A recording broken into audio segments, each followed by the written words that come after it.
Hey everybody, Michael Snyder here, Pacific Northwest Weather Watch. Today is May 16th, and today we're going to be taking a look at this system developing out over the Pacific Ocean. It's going to impact the Pacific Northwest as we go through the day Wednesday. You can see that system that moved through yesterday is still sliding by us here, bringing some breezy conditions around much of the Pacific Northwest. But we're going to get a bit breezier and downright windy for some areas as this system moves through Wednesday morning. We'll take a look at that in some detail.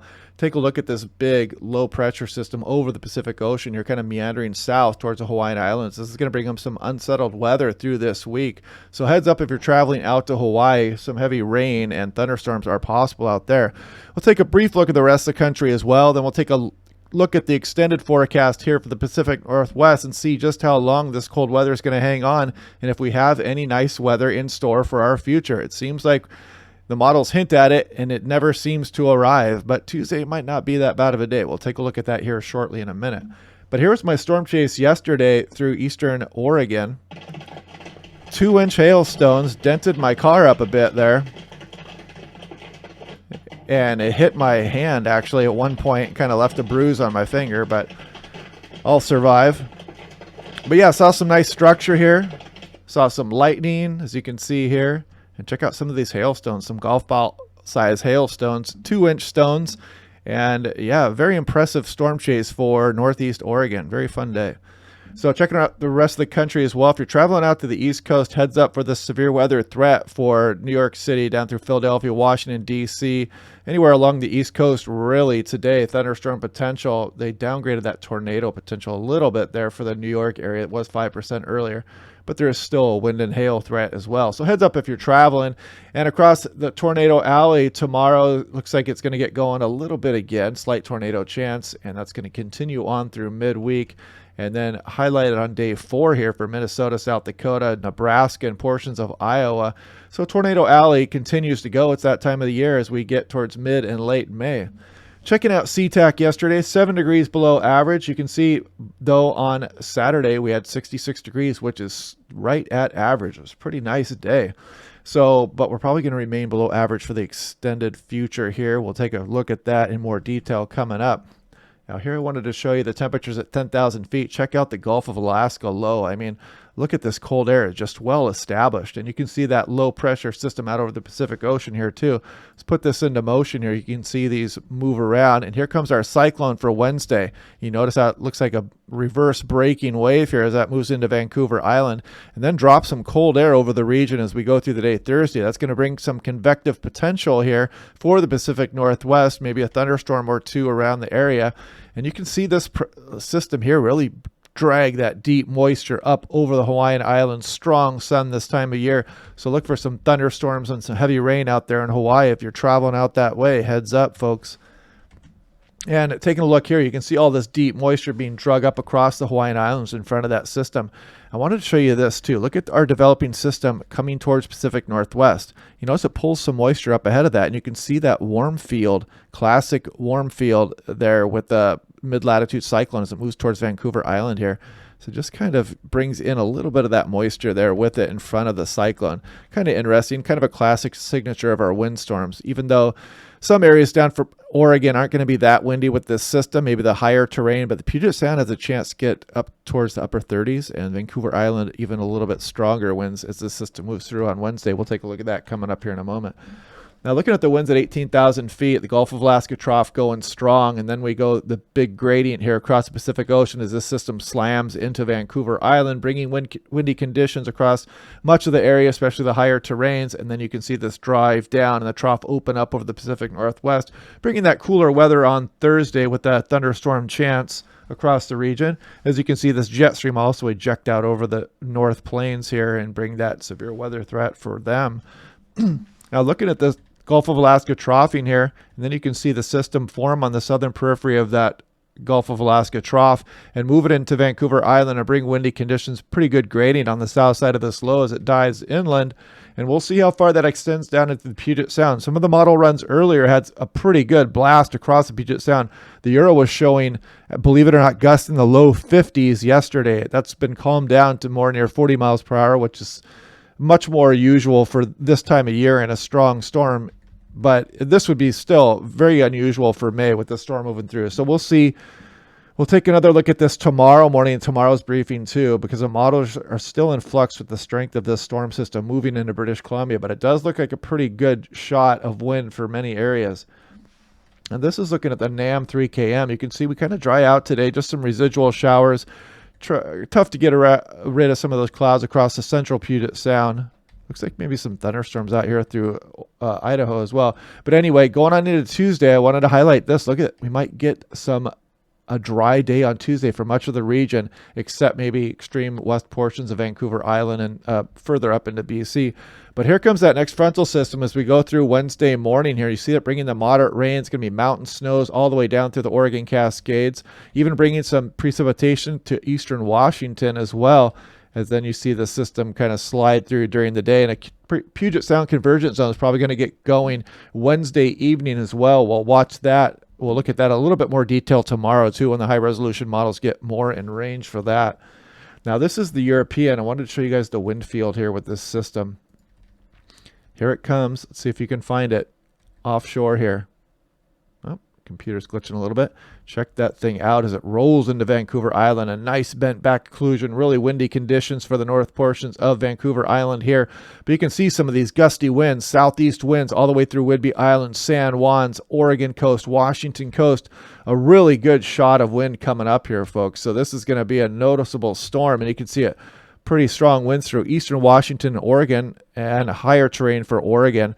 This blow is going to be breezy for the Willamette Valley, but not overly windy for them. But the Puget Sound does have a chance to be fairly windy with this system as it rolls through the day Wednesday.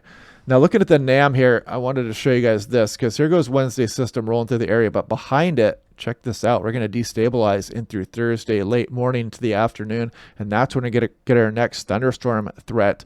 Looks like actually anywhere in Oregon and Washington could see a thunderstorm, even British Columbia as well. So we'll watch that one as we get closer to that also. That is the day after Wednesday, Thursday.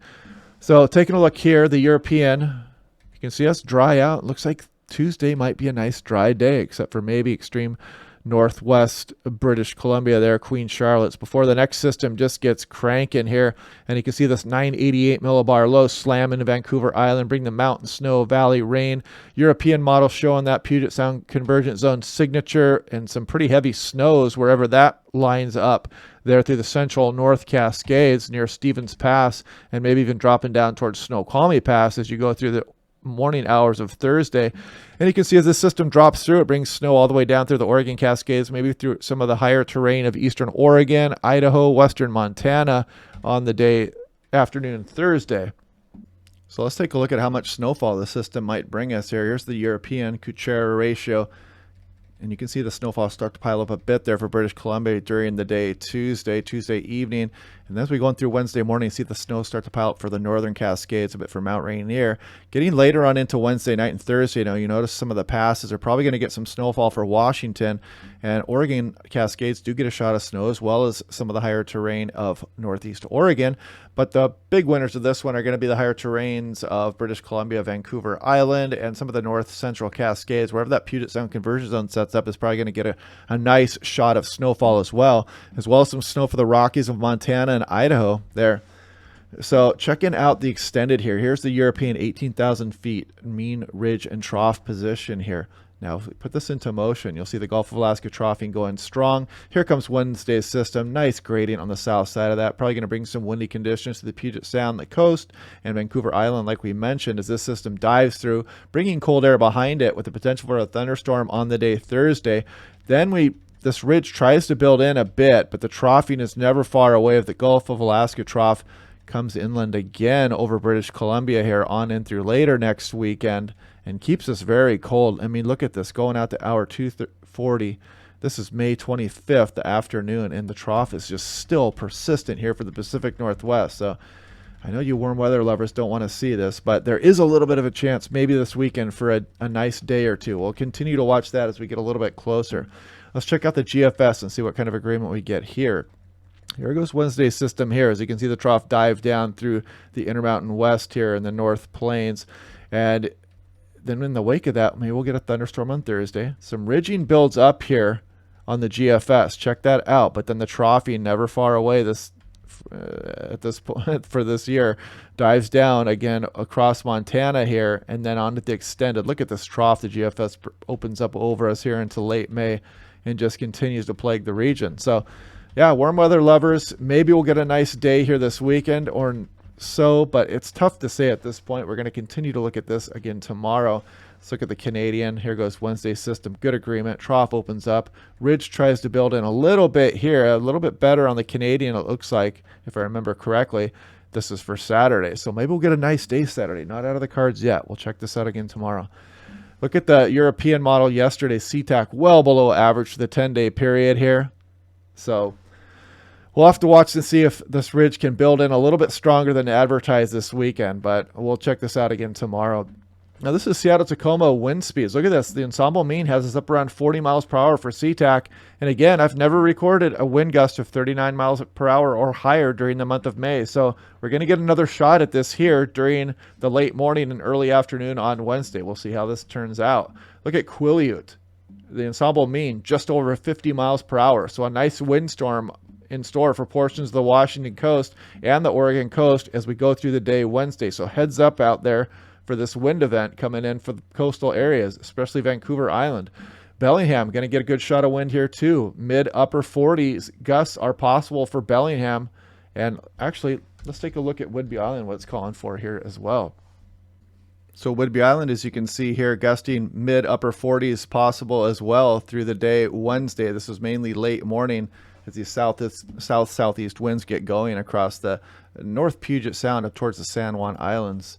Now, Spokane, you can see they do get breezy, up towards 40 miles per hour, not out of the question during Wednesday afternoon and Wednesday night. Here's Astoria, a little less windy down there. You can see the gust in the mid and upper 30s, so nothing out of the ordinary for Astoria on the day Wednesday. Portland largely misses the storm. It's probably just going to be breezy during the day and the afternoon Wednesday as the frontal system moves through the area. Eastern Oregon, Pendleton, higher terrain out there will get some wind gusts, but probably just mid 30s, nothing too crazy. Now here's looking at the new La Nina forecast. Just came out today, May 16th. Let's take a look at things here. So look at this. Last 30 days, you can see just the troughing and the below average temperatures across much of the Pacific Northwest here and through the northern states, all the way down into Northern California and Nevada as well. You can see our above average precipitation mainly for Western Oregon there as well, and across some of the Dakotas and Minnesota. So taking a look at this now, La Nina is favored to continue. The odds for La Nina decrease into the late northern hemisphere summer, but then they slightly increase in the fall and early winter. So right now, that's kind of saying we're probably not coming out of La Nina conditions, and we're probably going to have La Nina conditions for a third straight year. So the odds are increasing slightly. I think it was in the 50s last time. And you can see here the model outlook kind of saying we're going to be in a weak La Nina pattern here as we go through the fall and winter, right on the border of a neutral La Nina year. But right now, La Nina is still favored. And you can see current conditions right now, that La Nina signature, that cold water extending from the coast of South America there all the way across Pacific. And we measured this La Nina El Nino conditions or ENSO conditions across the central Pacific here, the equator known as Nino 3.4. Now this is for May, June, July. Look at this. Below average precipitation forecast for Washington, Oregon, all the way down in Northern California. So we'll see if this is going to happen. And you can see equal chances here, generally for western portions of Washington, Oregon, but a little bit above average temperature outlook for May, June, July for portions of Washington, Oregon, Idaho, Montana. And check this bullseye out across the Four Corners region, Colorado, New Mexico, Arizona, and Utah for above average temperatures, looking likely for the spring into early summer. So yeah, here comes the system Wednesday, so be ready for that. It's going to bring a strong front across the area, some winter driving conditions across the pass Wednesday night, Thursday morning, expect that, and some breezy conditions mainly north of Portland through the Puget Sound and picking up through Whidbey Island, San Juan's, Washington coast, and Vancouver Island as well. Then we're going to bring some cold air behind this system on the day Thursday for a chance of a thunderstorm or two across the region on Thursday. So we'll do this again tomorrow. We'll take a real close look at the storm system, see if it weakens anymore in the model runs. Some of the earlier runs were showing a stronger storm impacting Vancouver Island and the Pacific Northwest. It's backed off a little bit, still showing gusts towards 40 miles per hour in Seattle for late Wednesday morning. So we'll see if this holds on for tomorrow, and we'll take a look at the high resolution models, the NAM 3KM and the HERD, to see what kind of peak winds we can expect at the Puget Sound and the Washington coast on the day Wednesday. So hope you guys are enjoying the channel. Thanks for everybody for following along the live stream yesterday. That was pretty fun, that hailstorm. I hope you enjoyed it. Had some lightning, some nice structure too. So a good storm chase out there in Northeast Oregon. So continue to click like and subscribe, and leave any comments below, anything you think I can improve on for the channel. And we'll do this again tomorrow. I'll talk to you then.